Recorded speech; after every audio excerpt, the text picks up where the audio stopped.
your home and enjoying online classes.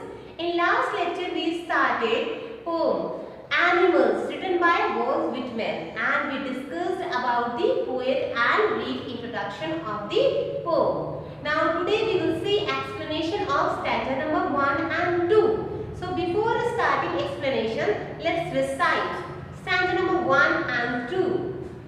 Stanza number 1. I think I could turn and live with animals. They are so blessed and self-contained. I stand and look it down long and long. Stanza number 2. They do not sweat and whine about their condition. They do not lie awake in the dark and weep for their sins. They do not make me sick discussing their duty to God. Students, this poem is a free verse. See here, no rhyme scheme is there. Now first line, last word is are. Now second line, last word is contain. And third line, last word is long. It means not any word is matching with another word. It is not rhyming with any word. So here no rhyme scheme is there in this poem. So it can be said that it is a free poem, free verse. Now let's see explanation of stanza number 1. I think I could turn. Turn. Now turn means, see hard words, turn means change. And now placid. Placid means quiet and calm. Now here. Self-contained. Self-contained means poised. Poised means a person who is having self-control. So that can be called as self-contained. So now here poet is saying, I think I could turn. Poet wants to turn. Poet wants to change. He said, I want to change my place and I want to live with animals. Why?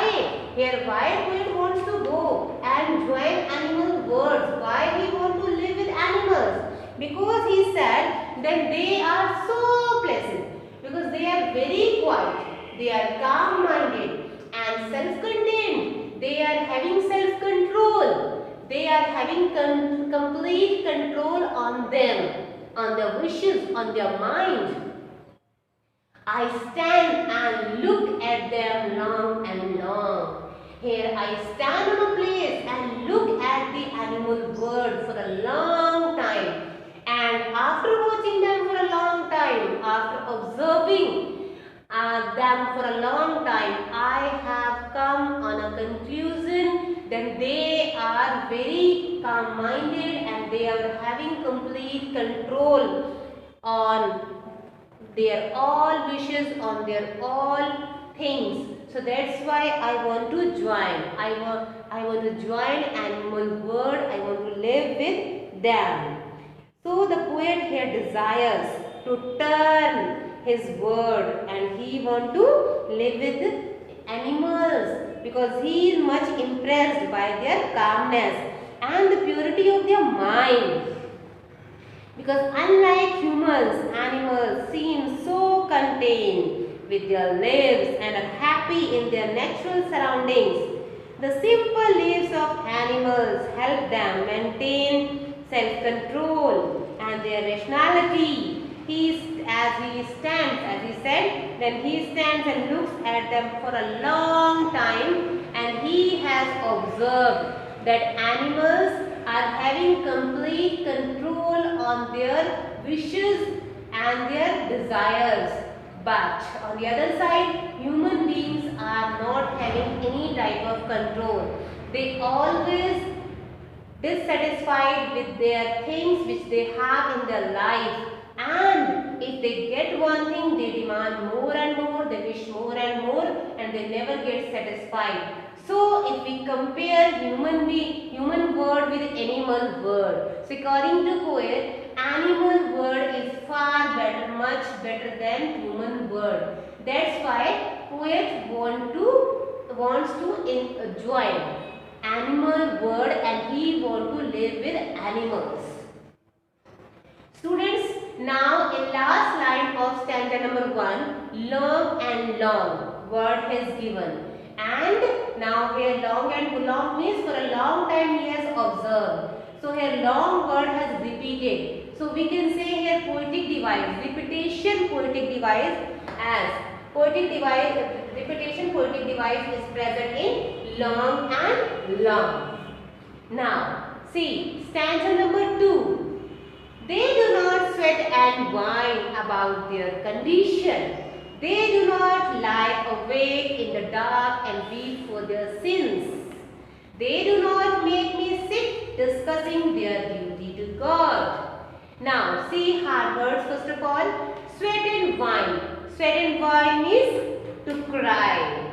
And sins. Sins means misdeeds, wrong work and actions. Now here poet is saying they do not. Now they refers to animals. They do not sweat and whine about their condition. Now animals never cry about their conditions, about the circumstances in which they are living, they are surviving. Because human beings always make complaints about their conditions in which they live. They think that and they start saying that these conditions are not appropriate, we can't survive in this. And now here that can be financial conditions or location or the place, or it can be about any part or any field related to their life.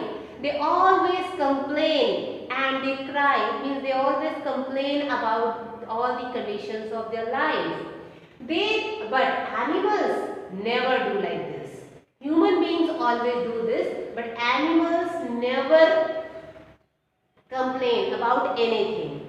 They do not lie awake in the dark and weep for their sins. And now animals never get up in the dark, in the late night, and they never weep, they never cry for their misdeeds, wrong words, wrong actions done by them. As human beings who do some crimes, who do wrong deeds, wrong actions during daytime, and later on at night when they get irritated and when their conscience make them wake up, then they got up at late night, they become uncomfortable and they wake up again and again. They can't be comfortable, they can't sleep properly. So they get up again and again and start weeping over their sins. They start weeping over their misdeeds, then why they had done those kinds of actions which are making them uncomfortable and sleepless. So this kind of problem is not there with animals. They sleep properly and they sleep sound with great sound and they sleep with great comfortable. They never think about their actions which they have done during daytime, and they sleep properly for the whole night with a comfortable manner.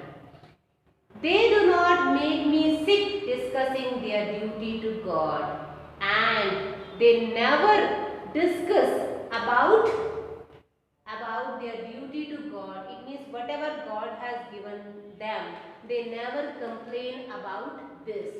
It means human beings always, when they don't get anything, they always complain, then here we deserve everything, but now God has not given anything or something.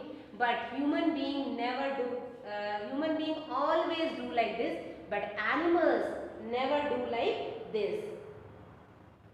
So all these problems are there only with human beings.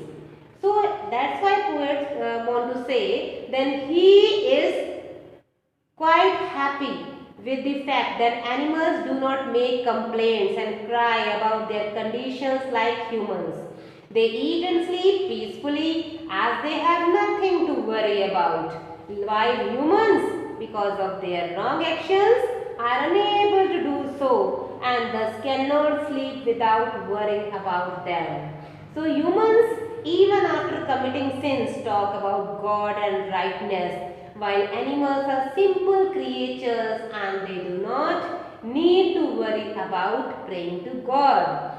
The poet here means that since animals are so pure, they do not pray to God for forgiveness as human beings do. First of all, they do wrong deeds. Later on, they try to make please God so that God would forgive them for all the wrong actions done by them. And they ask God to fulfill their desires like humans as animals don't never do. This is not done by animals like human being to try to make happy God so that God would complete their all wishes. They do their work according to their sense, but they never expect a lot of things like human beings from God. So students, in stanza number 2, as we have seen, then make, now they do not, they do not, they do not. These words have repeated in 3 of the lines. So means which poetic device is present here? Yes, repetition. Because now here when words get repeated, so in the same paragraph, repetition of words is called repetition. And in last line of stanza number 2, make me, am has repeated. And here we can say which poetic device is there? Alliteration. Because repetition of letters is called alliteration. Once again, check properly. Repetition of words is called repetition and repetition of letters is called alliteration. So students, today we have completed 2 stanzas. I hope that you have understood explanation of these 2 stanzas. Still, if you get any confusion, so you can ask by calling or by making a text to me. So in next class, we will read next stanza. Goodbye.